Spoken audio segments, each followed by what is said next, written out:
Hey, everybody, what's going on? This your man, Big B, Brian Hanley. Welcome back to Steelers Almighty, the fastest growing Steelers channel on YouTube. I appreciate everybody being in here. This is our report card edition from the Pittsburgh Steelers 24-21 victory over the Minnesota Vikings in Dublin.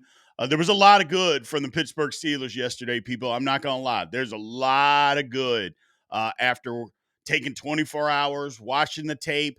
The Steelers did a lot of things well. Still some things they didn't do well. We'll get into all of that.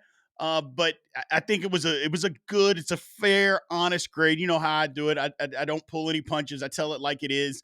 So we're going to get into all of that. Remember, the all 22 of the offensive line will be out tomorrow. So make sure you guys tune into that. Again, a lot of good things from that offensive line. But without further ado, we'll get into this. But before we do, remember to like, follow, subscribe, continue to get in the comments. Tell me what you do and don't like. And also make sure that you hit that notification bell so you know exactly when Steelers Almighty content comes out. So let's get into this. First, Aaron Rodgers, or quarterback, should I say. Look, Rodgers was good yesterday. I mean, he started off on fire. When he was allowed the time, again, he got sacked on the first play, but that wasn't his fault.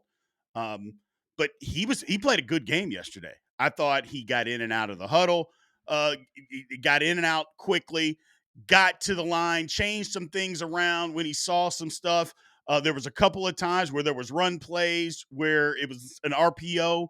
He made the right read there. That pass to DK Metcalf over the middle of the field, that was an absolute laser. Right on time, right exactly where he needed to have it to let DK catch and run. Um, Rodgers was good yesterday, people. Now, he wasn't perfect. He missed a couple of throws at one to Skoranek in the end zone when we got down there at the end of the game. He missed. And better yet, he missed the wrong person. Darnell Washington's running across the middle of the field wide open. It's a walk-in touchdown. Better yet, Darnell probably catches it. The guy probably catches up to him, but Darnell's going to carry that guy into the end zone. He missed him. There's no ifs, ands, or buts. Scotty Miller got held on that quick out. I get it. But another one, DK Metcalf wide open. It was on the third down play in the third quarter. Could have extended the drive after the first, or right after we got the ball, the first drive in the third quarter. Could have hit him. He looked at him, and then he came off of him too quick. So it wasn't the perfect day, and that might be nitpicking, but he missed a couple of reads. It happens. But Aaron Rodgers was good. I gave him an A- on the day because I thought he was really good yesterday in doing and just playing quarterback. You know what I mean? Just being the quarterback and doing what your football team needs you to do to win the game. Moving on. Okay, so running back. Look, Kenneth Gainwell got the start. Jalen Warren was injured 90 minutes beforehand. They decided not to let him go, give him a couple weeks off to rest up. So Gainwell was the guy, ran well, 99 yard. He ran well, made some cuts, made the offensive line maybe look a little bit better than what it was, but then the line helped him as well. So, and again, running back is always one of those positions that your line has to help you. And it did yesterday. We'll get into that. But Gainwell helped them. He absolutely did. He caught the ball out of the backfield. He pass protection. He did well. Caleb Johnson also, ladies and gentlemen. Look, it didn't start out great, but again, it wasn't his issue. But then there's a couple of runs where maybe the light's starting to turn on a little bit that you saw. He made a couple of cuts, and you're like, okay, this is what we have seen. This is what we need to continue to see. Now, he dropped the ball out of the backfield. Can't have that. But yeah, you saw some things out of Caleb Johnson that said, all right, this guy, at least he's got it. It's in there. Like, sometimes you could think, well, this guy, we drafted him, and the only thing we saw, it's college football, and it's not going to translate. No, he made a couple of runs where you're like, yeah, it's definitely in there. Now it's our job as coaches to be able to get it out of him all the time. Now, whether you think that coaches can do that or not, that's a different conversation. Having said all of that, it's there. But Gainwell and Johnson played well yesterday for the Pittsburgh Steelers. I don't see how anybody couldn't come out of that and give those guys an A. absolutely give them an A on the day. Now to the wide receivers. We saw what DK Metcalf did. Outstanding. And Calvin Austin got hurt, but before he got hurt, Calvin Austin played his ass off. Number one, made that crazy block for DK Metcalf. What was it? I don't know, 75 yards down the field after he ran the safety out of there, which again, run your routes as hard as you're supposed to run your routes. Just do your job. It cleared it out for DK. DK even said it afterwards. If Calvin doesn't do that, DK's not open. The safety comes down and probably makes the play. Instead, he runs him out. And then not only does he run him out, then he goes down the field because DK got shot out of a cannon. Well, so did Calvin Austin. Goes down there and hits a safety 75 yards down the field. I mean, come on, people. Come on. I don't see how it gets better than that. Look, I know that Muth and Jonnu didn't do it. Muth didn't do anything yesterday. Jonnu did a little bit, but Darnell Washington did. That counts. And because you add tight ends to the wide receiver group. Now, granted, Spencer Anderson, he's an extension of the line. He wasn't going out for any passes, but he was playing at the tight end position and he blocked his ass off. So the wide receivers got an A plus against the Minnesota Vikings. It was yeoman's work what they were doing. Ben Skoranek down in there digging guys out, blocking safeties, doing DK Metcalf down in there blocking safety. It was just a great effort all around by the wide receiving core, and I want to reward them for that. A plus. Now to the offensive line. Look, it's no question, and everybody knows the offensive line has struggled this year. They have struggled, haven't been able to run the football, haven't really been able to protect. But you saw a little glimmer of hope because they didn't give up any sacks against New England. And New England does have a good defensive line. Now, Minnesota has a good defensive line. They do. And a lot of people were talking about, and we'll get to it as far as who was missing from the offensive line of Minnesota. Well, they weren't missing anybody on defense. Those guys were out there. I guess Van Ginkel wasn't out there rushing the passer. Okay, fine. But they had their guys out there, and then Brian Flores was still dialing up stuff. The line did their job. They handled the twist and the crazy stuff. It got loose early. It wasn't perfect. It got loose. I mean, literally early. The first snap of the game, you don't block the nose tackle. That's a problem, ladies and gentlemen. But they handled it, and they got themselves together, and then they ran that football. They ran the football yesterday against the Vikings. And again, this is a Vikings team that doesn't give up a lot against the run. They didn't. We talked about it. The Steelers said, okay, that's fine. All that, exotic stuff that you're doing, the twist and the stunts and the blitzing, fine. You can do all of that.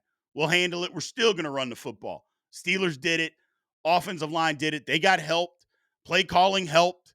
Being able to open up in the passing game helped. Broderick Jones, it's the best game that I've seen him play in a long, long time. He was very physical yesterday. Very physical against the Minnesota Vikings. There's two plays. He throws guys down on pass sets. Maybe that's holding. Maybe it isn't.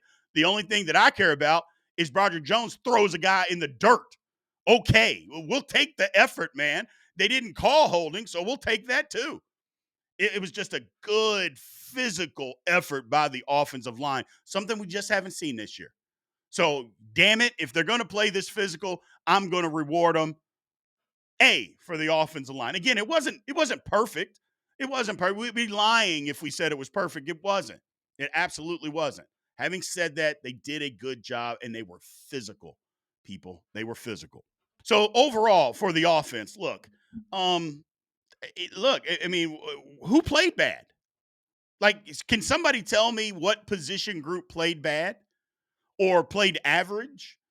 I don't think there was a position group on the offense did that. Now I gave an A minus to the quarterback, an A to the running back, A plus to receivers, A to the offensive line. How could you not give anything but an A? And I'm not going to. Look, it was a masterful job by the offense yesterday. And again, maybe that's the fandom in me. Maybe that's the homer in me saying, "Oh, well, you're giving everybody an A." But if you can just tell me what position group played bad or well, they just played okay, let me know. But there wasn't a position group that did that yesterday. There just wasn't. The offense was good. And when they play really well, At what point do you just say, okay, they played well? At what point can we just say, you know what? They played a good game. They played a good game. It's okay to just say that. Can they be better? Yes. Do they need to be better? Yes. But it against the Minnesota Vikings in that game, this unit was top notch. I gave them an A for the day. They deserved it. Period. End of story. Moving on to the defensive line. Keanu Benton played the best game that he's played since he's been a Pittsburgh Steeler. There is no ifs, ands, or buts about that, despite what some people tried to say about him in game. No, Keanu Benton never one time was on his back against the Minnesota Vikings. That flat out did not happen. And I think people confuse a nose tackle taking on a double team and maybe going to a knee as being on his back. Yeah, Keanu Benton wasn't on his back yesterday. They didn't do that to him. He played a whale of a football game. Now, did the Steelers take advantage of Minnesota having guys out? Yes, they did. They absolutely did. But does anybody care that the Steelers, their top four cornerbacks were hurt? One didn't play. Three of them got hurt during the game. Did they stop the game for the Steelers and say, hey, Minnesota, you can't throw it anymore? No, they didn't. They didn't do that. So why should we care if their guys get hurt? I mean, and not to mention, and I mentioned this yesterday, if our starters can't dominate their backups, that's a problem. that would be a huge problem. So, yes, maybe it was that we were going against some backups and guys that weren't very good, but even saying that, the Vikings line wasn't good to begin with. The starters weren't that good to begin with. So we're kidding ourselves, and some people may be lying to themselves about the situation. Keanu Benton was good. Derek Harmon was good. Deflected a pass that caused an interception. Cam didn't do a ton on the stat sheet, but again, he tipped a pass and it ended up in TJ Watt's hands. You know, and again, I count the outside linebackers as defensive ends on the line because we're in the nickel so much. Nick Herbig, I'll continue to say, has to get 50-50 snaps when Alex Highsmith comes back. It just has to happen. Period. End of story. I'm tired of talking about it. It has to happen because the guy just continues to make plays and causes pressure. And again, has been good against the run. He has been good against the run, which was his nemesis up until this season. TJ Watt was good again yesterday. Look, Watt, Herbig, and Keanu Benton combined for 4 sacks, an interception. I mean, what are we doing here? The D-line was good yesterday, man. Let's stop talking about it. Give those people an A. They did their job. They did their job. Moving on to the linebackers. Patrick Queen and Peyton Wilson. And Cole Holcomb didn't play a whole lot in this football game. You know, he played the week before, but you know, Minnesota's going to try to spread you out. They're going to, you know, line up in formations. Even if they come out in 12 personnel, Hawkinson's not trying to block people. He's out there trying to run routes, and that's what they do. You know, they're trying to spread you out. So there wasn't a whole lot of room for Holcomb to play a ton of snaps yesterday, and he didn't. But you know who did? Peyton Wilson. Best game I've seen him play as a Pittsburgh Steeler. Patrick Queen. Best game I've seen him play as a Pittsburgh Steeler. Let's just talk about it, ladies and gentlemen. They combined for 24 tackles. 16 of those were solo. What else did they do? 5 tackles for loss, 2 quarterback hits, and a sack. Not to mention that Peyton Wilson made the play of the game, chasing down Jordan Addison and saving the Steelers about a minute, maybe a minute and a half of time, or that actually came off the clock by chasing them down and not letting them score when the secondary let a guy get behind him. How that happened in prevent defense, I'll have no idea, but that's a different conversation. Either way, the linebackers played great yesterday. They weren't good. They weren't very good. They were great yesterday. They were great against the run. They were great in pass coverage. They didn't miss a bunch of tackles. They were where they were supposed to be. We'll talk about some of the changes that the Steelers made as far as strategy-wise, because I thought it was brilliant. And I'll use that word brilliant a couple of times when I talk about the coaches. But as far as the linebackers, A+. A+. I don't want to hear anything else about it. They were phenomenal yesterday. Now let's move on to the secondary. Look, first off, Deshaun Elliott was great. Having him back changes the defense. Him, as far as run blitzing, just causing havoc, had an interception, almost had 2. He was everywhere. But who else did a whole lot in the secondary? Now, granted, guys got hurt. Jalen Ramsey, hamstrings, going to be out. Darius Slade keeps getting banged up. Eccles had cramps. He got hurt. JPJ wasn't even there. You know, and then Chuck Clark. I got his name right. I'm going to stop calling him George sooner or later. But Chuck Clark, we're in cover 2 at the end of the game, and you just let a guy run behind you? Like you're running up. It was almost like he was looking for run support and just let Jordan Addison just run right past him. Couldn't believe what I was seeing. I couldn't believe it. So coverage bust, not being able to cover up. And look, let's just be honest. Justin Jefferson and Jordan Addison, they combined for 14 catches and 240 yards. So, I mean, they had Carson Wentz out there looking like Joe Montana. You know, I just look, it is what it is, man. And who would say, who before this football game, who would say that James Pierre played the best out of all the cornerbacks that the Pittsburgh Steelers have available? Who would have said that? I don't think anybody, but that's exactly what happened. And that's not to downgrade him because he did play good yesterday. He did. Even that 2-point conversion wasn't his fault. It was Darius Slay's fault. Didn't get over in time. He left James Pierre on the island trying to cover 2 people. Well, that's not going to work, you know? So, look, it just wasn't good all the way around in the secondary. You give up 350 yards passing, you can't say the secondary played good. They didn't. I'm probably being a little lenient, but I give them a C- on the day. It should probably be worse, but you know how I am when the Steelers win. You know, I'm a softie, and the Steelers won the game, so I'm only going to give them a C-.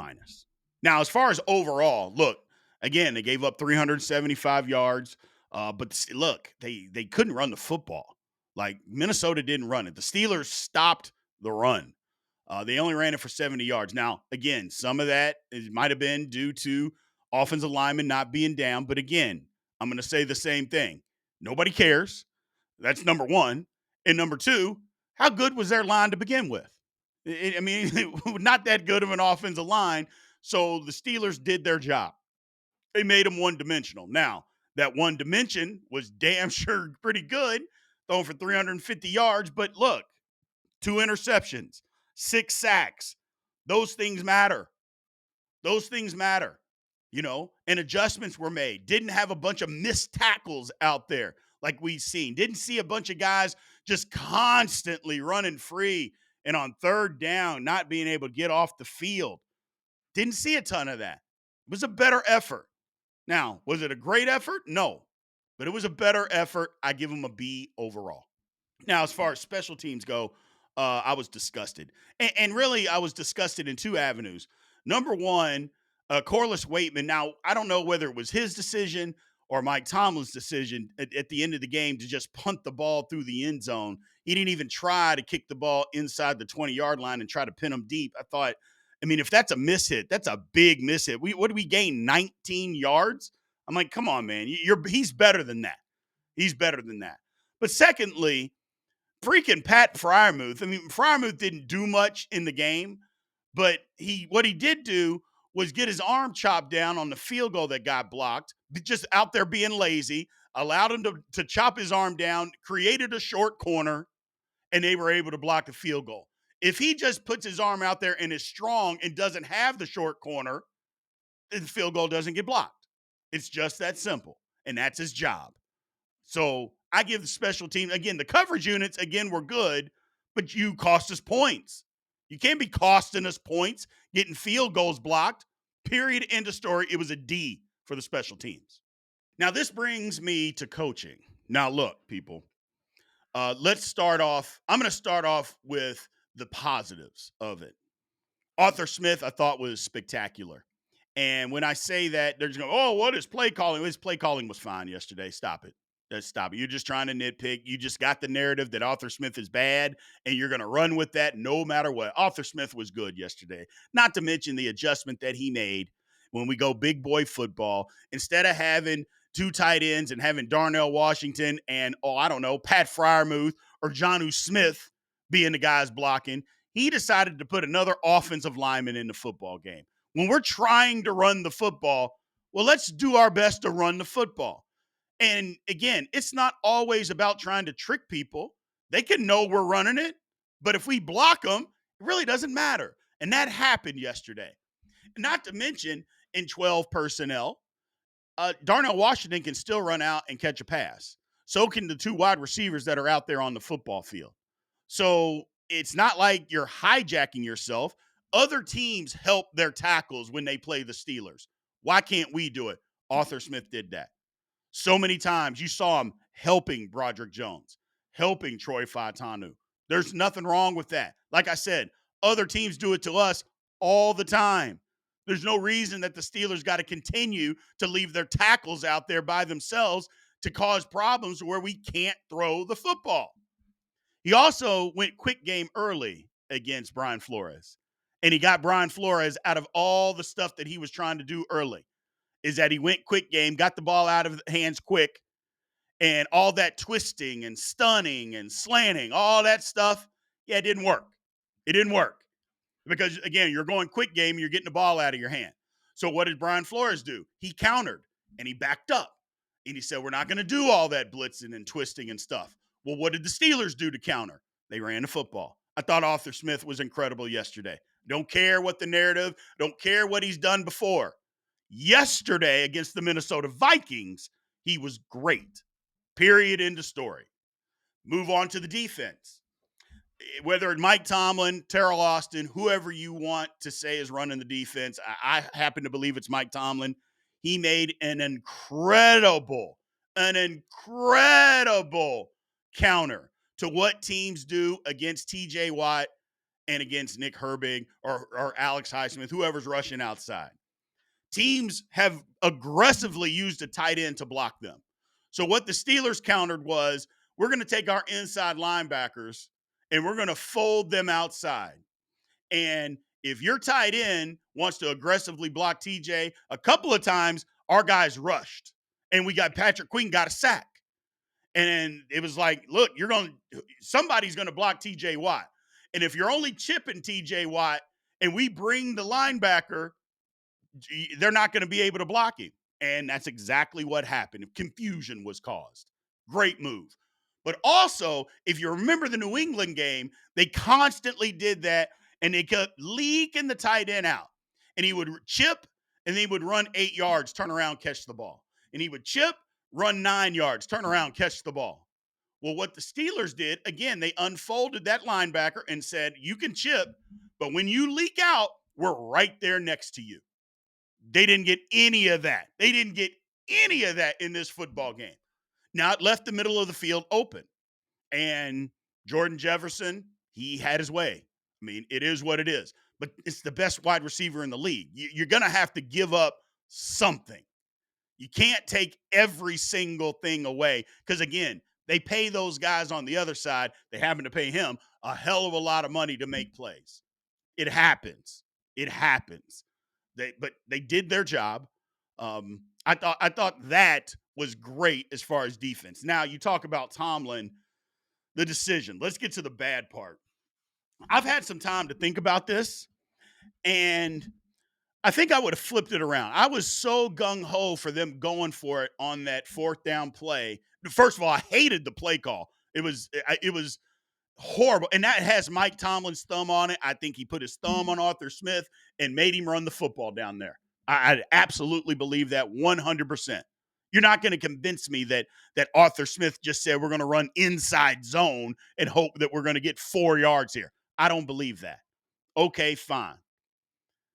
But I think they should have kicked the field goal. As much as I wanted to go for it, they should have just kicked the field goal. That was the right decision. And so the decisions got flipped.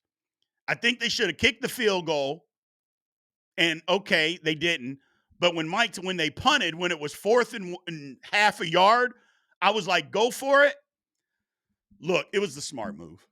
I know none of us fans hated or liked it. We all hated it. I hated it. I still hate it. But again, taking a step back, 24 hours later, if we don't get it, we hand the Vikings a field goal. Like, we're guaranteeing them a field goal. And if you think back to that 3rd and 1 play, Steelers tried to run it. What happened? We got Frazier, McCormick, and Siamalu. They all do their job inside. You know who didn't? Broderick Jones, he lets Jonathan Allen get out the back door on him. He comes down. He doesn't make any contact with them. If he just makes contact, it's a first down Steelers. He doesn't, Steelers don't get it. Well, I mean, he just didn't trust them. I mean, I think it's okay to just say he didn't trust his O-line to get the half yard. So he punted the football. Now, is it living in our fears? Yes. Is it just not trusting the guys who had a good day? Yeah, he didn't trust them. But if we take a step back, it was the smart move. Oh, by the way, there's the thing that myself, I didn't want to give him credit for. It actually worked. That's the whole thing. It literally worked. Kicking the ball and making them drive the length of the field, it worked. So I think that gets missed when we just want to blame Mike Tomlin for everything. And trust me, I'm no different. I did too. I blamed him. And I still don't necessarily like it. I still want him to trust the line, but it was the right move. So for the day, I give the coaching a B because there was some, again, you can't just give them an A because the defense wasn't great. I thought it was okay, but it just wasn't great. But the coaching, I thought some of the adjustments, I thought Arthur Smith was incredible. I thought he was incredible, and I'm going to give him his flowers for yesterday. For yesterday. So overall, as far as the Pittsburgh Steelers were concerned, look, it wasn't a perfect football game. There were things that they can do. Clearly, there are things that they can do. But if you break it all down and you look at it, the offense had a really good day. Could they have scored more points? Yes, they could have. 24 points. They probably had an opportunity to get over 30. But okay, fine, which is why it wasn't the perfect day. The defense can't give up 350 yards passing to Carson Wentz. Now, don't get me wrong. Look, when you got those receivers and those guys are getting open, you can be whoever and you're going to make those plays. But the defense did enough. 21 points, 6 sacks, 2 turnovers. I mean, didn't let them run the football, made them one-dimensional. It just happens that the Minnesota Vikings one dimension throwing the football is kind of to their advantage. So there's that. But you can't cover up everything. They stopped what they needed to stop. I just thought the overall effort was a B+ for the Pittsburgh Steelers. It's a good win. It is a good win because Minnesota is not a bad football team. Now, they might end up being bad, but as of right now, they are not a bad football team. They're just not. They're not. And the Steelers did enough to win the game. Did it have to be as close? No. No, it didn't. Lord have mercy. It didn't have to be as close. But it was. It is what it is. We won the football game. Let's just be happy going. We're 3-1. We're nicked up going into the bye week. We need to get healthy. We could be 2-2. We could be 1-3. We could be 0-4. But we're 3-1. Let's be happy. We got the win. And it was it was better than solid. It was a good performance. And that's what I'm happy about going into the bye week. We put a good performance out there, people. So be happy about that. Appreciate you guys as always, man. Remember to like, follow, subscribe, continue to get in the comments. Always hit the notification bell so you know exactly when Steelers Almighty content comes out. Remember, the all 22 of the offensive line is coming out tomorrow. Make sure you guys tune into that. We appreciate you, and we will talk to you soon. Aloha.